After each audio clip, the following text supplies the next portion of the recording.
Hello friends, welcome to our channel. મિત્રો, ભારતનું બંધારણ ભાગ 2 વિડીયોમાં તમે બંધારણના મોસ્ટ આઈએમપી એવા 100 વન લાઇનર ક્વેશ્ચન જોશો, જે પીએસઆઈ, એસઆઈ, પોલીસ કોન્સ્ટેબલ, તલાટી, ક્લાર્ક અને બિન સચિવાલય માટે ખૂબ જ ઉપયોગી સાબિત થશે. તો ચાલો શરૂ કરીએ.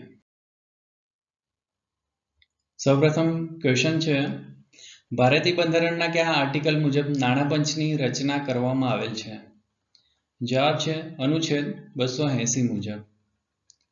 નેક્સ્ટ છે, બંધારણના કયા આર્ટિકલ દ્વારા આપણે ખાનગી અને જાહેર સાર્વજનિક સ્થાનોમાં પ્રવેશ મેળવી શકીએ છીએ? જવાબ છે આર્ટિકલ 15 મુજબ. નેક્સ્ટ છે, અનુસૂચિત જાતિ અને અનુસૂચિત જનજાતિને તમામ પ્રકારના શોષણ સામે રક્ષણ પૂરું પાડતો આર્ટિકલ કયો છે? જવાબ છે આર્ટિકલ 46. ત્યાર પછી, આપણા દેશમાં સરકારે અનુસૂચિત જાતિઓ માટે કેટલા ટકા અનામત રાખી છે? તો જવાબ છે 15% અનામત છે અનુસૂચિત જાતિઓ માટે. ત્યારબાદ, આપણા દેશમાં અનુસૂચિત જનજાતિઓ માટે સરકારે કેટલા ટકા અનામત રાખી છે? તો અનુસૂચિત જનજાતિઓ માટે 7.5% અનામત રાખેલ છે. ત્યાર પછી, કેન્દ્રના કયા સંસદ ગૃહમાં કોઈ બેઠક અનામત રાખવામાં આવતી નથી? જવાબ છે રાજ્યસભા. રાજ્યસભામાં કોઈ પણ બેઠક અનામત રાખવામાં આવતી નથી. ત્યાર પછી, ભારતના બંધારણના કયા અનુચ્છેદમાં અસ્પૃશ્યતા નાબૂદ કરવાનું સૂચવેલ છે? જવાબ છે અનુચ્છેદ 17 મુજબ. નેક્સ્ટ છે, બંધારણમાં ફક્ત અનુસૂચિત જાતિઓ માટેનો આર્ટિકલ કયો છે? જવાબ છે આર્ટિકલ 17. આર્ટિકલ 17 જે છે એ અસ્પૃશ્યતા નાબૂદી માટે છે. ત્યાર પછી, પછાત વર્ગોની જાતિઓની યાદી કયા કમિશને તૈયાર કરી હતી? જવાબ છે બક્ષી પંચ. નેક્સ્ટ છે, માંડલ કમિશને પછાત વર્ગોની કેટલી જાતિઓની સંખ્યાની યાદી તૈયાર કરી હતી? જવાબ છે 3743. નેક્સ્ટ છે, ભારતના નાગરિકોને સામાજિક, આર્થિક અને રાજનૈતિક ન્યાય આપવાનો સંદેશ કોણ આપે છે? જવાબ છે ભારતના બંધારણનું આમુખ. ત્યાર પછી નેક્સ્ટ, કયા આયોગની ભલામણના આધારે ઓબીસી માટે સરકારી નોકરીઓમાં 27% અનામત રાખવાની ભલામણ કરી હતી? જવાબ છે માંડલ આયોગ અથવા તો માંડલ કમિશન મુજબ. ત્યાર પછી, ગુજરાતમાં સ્થાનિક સ્વરાજ્યની સંસ્થાઓમાં મહિલાઓ માટે કેટલા ટકા અનામત છે? જવાબ છે 50% અનામત છે ગુજરાતમાં સ્થાનિક સ્વરાજ્યની સંસ્થાઓમાં. ત્યાર પછી, પોતાના અધિકારોનું રક્ષણ કરવા નાગરિકોને જે મૂળભૂત અધિકાર અપાયો છે તેને કયા નામે ઓળખાય છે? જવાબ છે બંધારણીય ઇલાજોનો અધિકાર. નેક્સ્ટ છે, કેટલા વર્ષથી ઓછી ઉંમરના બાળકોને કોઈ કારખાનામાં કે જોખમ ભરેલા કામે રાખી શકાય નહીં? જવાબ છે 14 વર્ષ. ત્યારબાદ, વિકલાંગો માટે સરકારી નોકરીઓમાં કેટલા ટકા અનામત બેઠકોની જોગવાઈ રાખવામાં આવેલ છે? જવાબ છે 3%. નેક્સ્ટ છે, કેટલા વર્ષ સુધી વિકલાંગોને નિઃશુલ્ક શિક્ષણ આપવાનું કાયદા દ્વારા નક્કી કરવામાં આવ્યું છે? જવાબ છે 18 વર્ષ સુધી. નેક્સ્ટ, ભારતમાં ભ્રષ્ટાચાર વિરોધી અધિનિયમ કયા વર્ષે પસાર થયો? જવાબ છે 1988માં પસાર થયેલો. નેક્સ્ટ છે, ભારતના બંધારણના કયા ભાગમાં મૂળભૂત અધિકારો આપેલ છે? જવાબ છે 3જા ભાગમાં. ત્યારબાદ, મુખ્ય ચૂંટણી કમિશનરની નિમણૂક કોના દ્વારા કરવામાં આવે છે? જવાબ છે રાષ્ટ્રપતિ. નેક્સ્ટ છે, રાષ્ટ્રપતિ અને ઉપરાષ્ટ્રપતિની ગેરહાજરીમાં રાષ્ટ્રપતિનો ચાર્જ કોની પાસે હોય છે? જવાબ છે સુપ્રીમ કોર્ટના ચીફ જસ્ટિસ પાસે. નેક્સ્ટ છે, સામાન્ય ચૂંટણી પછી લોકસભાની પ્રથમ બેઠકની અધ્યક્ષતા કોણ કરે છે? જવાબ છે લોકસભાના સિનિયર સભ્ય અથવા તો એટલે કે વરિષ્ઠ સભ્યો જે સિનિયર હોય. ત્યાર પછી, ભાષાનો સમાવેશ ભારતીય બંધારણના કયા શેડ્યુલ એટલે કે અનુસૂચિ અથવા તો પરિશિષ્ટમાં કરવામાં આવ્યો છે? જવાબ છે અનુસૂચિ 8માં. નેક્સ્ટ છે, ભાષાવાર રાજ્યોની રચના સૌપ્રથમ કઈ સાલમાં થઈ હતી? જવાબ છે 1956માં. ત્યાર પછી, ભારતીય બંધારણમાં યુનિફોર્મ સિવિલ કોડનો સમાવેશ કયા આર્ટિકલમાં કરવામાં આવેલ છે? જવાબ છે આર્ટિકલ 44માં અથવા તો અનુચ્છેદ 44માં. નેક્સ્ટ છે રાજ્યસભામાં દર વર્ષે કેટલા સભ્યો નિવૃત્ત થાય છે? જવાબ છે 1/3 સભ્યો નિવૃત્ત થાય છે દર 2 વર્ષે. નેક્સ્ટ છે કંટ્રોલર અને ઓડિટર જનરલ એટલે કે કેગની નિમણૂક કોણ કરે છે? જવાબ છે રાષ્ટ્રપતિ. અનુચ્છેદ 148 મુજબ રાષ્ટ્રપતિ નિમણૂક કરે છે. ત્યારબાદ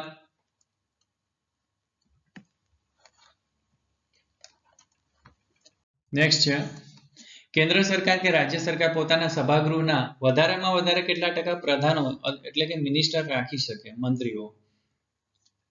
જવાબ છે 15%. ત્યાર પછી નેક્સ્ટ છે પ્રધાનોની એટલે કે મિનિસ્ટરોની સંખ્યા મર્યાદિત કરતો ભારતીય બંધારણીય સુધારો કેટલામો હતો? જવાબ છે 91મો સુધારો હતો જે 2003માં થયેલો. નેક્સ્ટ છે લોકસભામાં રાષ્ટ્રપતિને કેટલા સભ્યોની નિમણૂક કરવાની સત્તા છે? જવાબ છે 2. એ જે 2 સભ્યોની નિમણૂક કરે છે એ એંગ્લો ઇન્ડિયન સભ્ય હોય છે. ત્યારબાદ મહાભિયોગ પદ્ધતિ કોને કોને લાગુ પડે છે? જવાબ છે રાષ્ટ્રપતિ, સુપ્રીમ કોર્ટ અને હાઈકોર્ટના ન્યાયાધીશ, કેગ અને મુખ્ય ચૂંટણી કમિશનરને. ત્યાર પછી ભારતના પ્રથમ મહિલા સ્પીકર કોણ હતા? જવાબ છે મીરા કુમારી. ત્યારબાદ બંધારણમાં વર્ષ 2004 સુધીમાં કેટલી ભાષાઓને માન્ય ગણવામાં આવી હતી? અહીંયા લખવામાં થોડી મિસ્ટેક થઈ છે. બંધારણમાં વર્ષ 2004 સુધીમાં કેટલી ભાષાઓને માન્ય ગણવામાં આવી હતી? જવાબ છે 22 ભાષાઓને. નેક્સ્ટ છે ભારતનું રાષ્ટ્રગાન કેટલી સમય મર્યાદામાં પૂર્ણ કરવું જોઈએ? જવાબ છે 52 સેકન્ડ. ત્યારબાદ ભારતમાં આયોજન પંચની રચના ક્યારે થઈ? જવાબ છે 15 માર્ચ 1950ના રોજ. ત્યારબાદ રાજ્યમાં જિલ્લા ન્યાયાધીશની નિમણૂક કોણ કરે છે? જવાબ છે રાજ્યપાલ. ત્યાર પછી નેક્સ્ટ છે ગુજરાત વિધાનસભા ભવનનું નામ શું છે? જવાબ છે વિઠ્ઠલભાઈ પટેલ ભવન. નેક્સ્ટ છે બંધારણનો આત્મા કોને કહેવામાં આવે છે?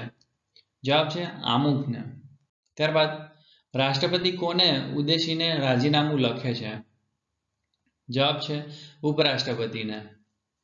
નેક્સ્ટ છે રાજ્યના મંત્રીમંડળને હોદ્દાના સોગંદ કોણ લેવડાવે છે? જવાબ છે રાજ્યપાલ. નેક્સ્ટ છે જાહેર હિસાબી સમિતિના અધ્યક્ષ કોણ હોય છે? જવાબ છે વિપક્ષના નેતા. આ પ્રશ્ન વારંવાર પૂછાય છે એટલા માટે યાદ રાખવો જોઈએ આ તમારે. નેક્સ્ટ છે ભારતીય રાષ્ટ્રીય કોંગ્રેસે કયા સ્થળે મળેલ અધિવેશનમાં સૌપ્રથમ મૂળભૂત અધિકારોની માંગ કરી હતી? જવાબ છે કરાચી અધિવેશનમાં 1931માં જે ભરાયું હતું અને જેના અધ્યક્ષ હતા વલ્લભભાઈ પટેલ, સરદાર વલ્લભભાઈ પટેલ. ત્યાર પછી નેક્સ્ટ છે આમુખ એ ભારતીય બંધારણનો આત્મા છે તેવું કોણે ગણાવ્યું હતું? જવાબ છે ડોક્ટર બાબા સાહેબ આંબેડકર. ત્યારબાદ કયા મહાનુભાવે ઉપરાષ્ટ્રપતિ બન્યા બાદ રાષ્ટ્રપતિ બનવાનો અવસર પણ થયો હતો? જવાબ છે વીવી ગિરી. નેક્સ્ટ છે કયા મૂળભૂત અધિકાર હેઠળ બંધારણમાં એસસી, એસટી અને અન્ય પછાત વર્ગો માટે રાજ્યોને વિશેષ જોગવાઈ કરવાની સત્તા મળે છે? જવાબ છે સમાનતાનો અધિકાર હેઠળ. ત્યાર પછી નેક્સ્ટ છે ભારતની સંસદમાં કોનો સમાવેશ થાય છે? જવાબ છે લોકસભા, રાજ્યસભા અને રાષ્ટ્રપતિ. ત્યારબાદ માહિતી અધિકારનો કાયદો કયા વર્ષથી અમલમાં આવ્યો? જવાબ છે 2005. તારીખ છે 12/10/2005 થી. નેક્સ્ટ છે બંધારણની 2 વર્ષ 11 માસ 18 દિવસમાં કેટલી બેઠકો થઈ? જવાબ છે 166 બેઠકો. ત્યારબાદ નેક્સ્ટ છે ભારતીય સ્વાતંત્ર્ય ધારો કોણે પસાર કર્યો? જવાબ છે બ્રિટિશ પાર્લામેન્ટે. નેક્સ્ટ છે રાજ્યની વિધાનસભામાં વધુમાં વધુ કેટલા સભ્યો હોઈ શકે? જવાબ છે 500. ત્યારબાદ બંધારણ સભા રચવાની માંગ સૌપ્રથમ 1895માં કોના દ્વારા કરવામાં આવી હતી? જવાબ છે બાળ ગંગાધર ટિળક. નેક્સ્ટ છે ભારતના રાષ્ટ્રધ્વજના રંગોનો કયો ક્રમ સાચો છે? જવાબ છે કેસરી, સફેદ અને લીલો. ત્યારબાદ ભારતનું રાષ્ટ્રીય પ્રાણી કયું છે? જવાબ છે વાઘ. નેક્સ્ટ છે ભારતના પ્રથમ મહિલા રાજ્યપાલ કોણ હતા? જવાબ છે સરોજિની નાયડુ. નેક્સ્ટ છે રાજ્યના વહીવટી કાર્યો કોના નામથી થાય છે? જવાબ આવશે રાજ્યપાલ.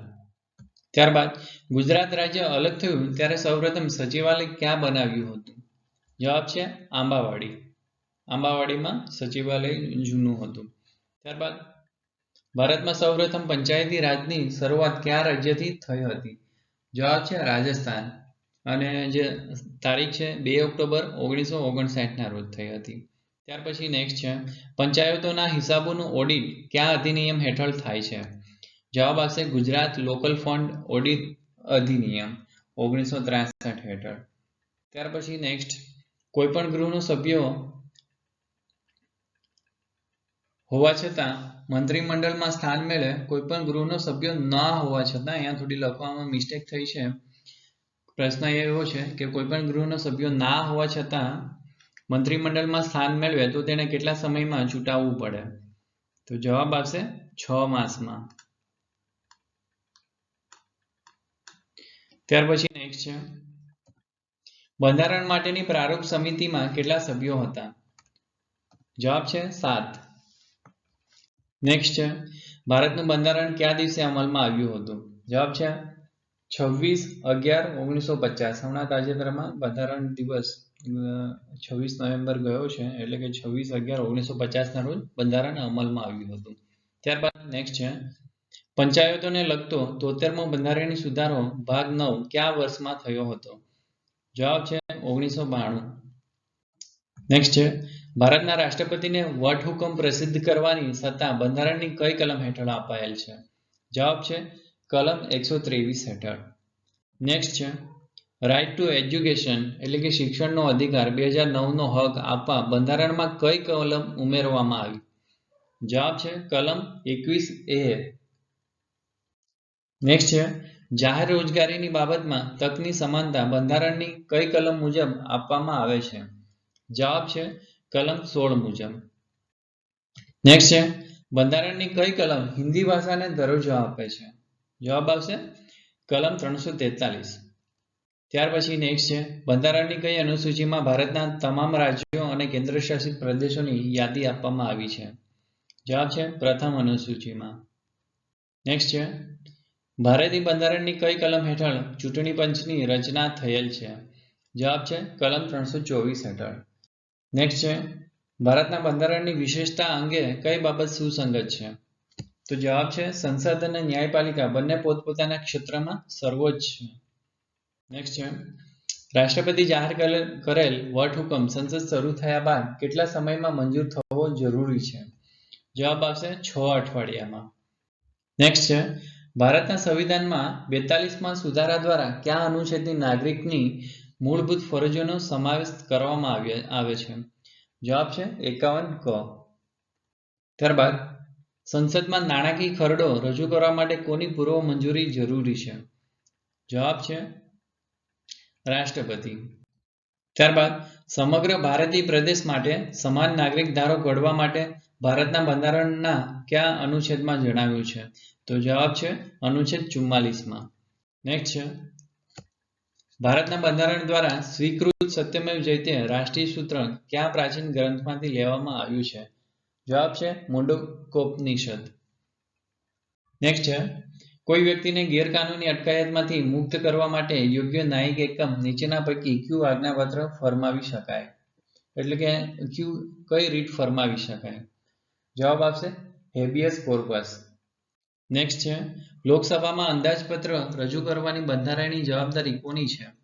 જવાબ છે રાષ્ટ્રપતિ. નેક્સ્ટ છે ભારતના બંધારણના કયા અનુચ્છેદનો ઉપયોગ રાજ્યો પર રાષ્ટ્રપતિ શાસન લાદવા થાય છે? જવાબ છે અનુચ્છેદ 356. નેક્સ્ટ છે રાજ્યપાલને તેમની નિમણૂકના શપથ કોના દ્વારા લેવડાવવામાં આવે છે? જવાબ છે મુખ્ય ન્યાયાધીશ એટલે કે રાજ્યની વડી અદાલતના મુખ્ય ન્યાયાધીશ દ્વારા.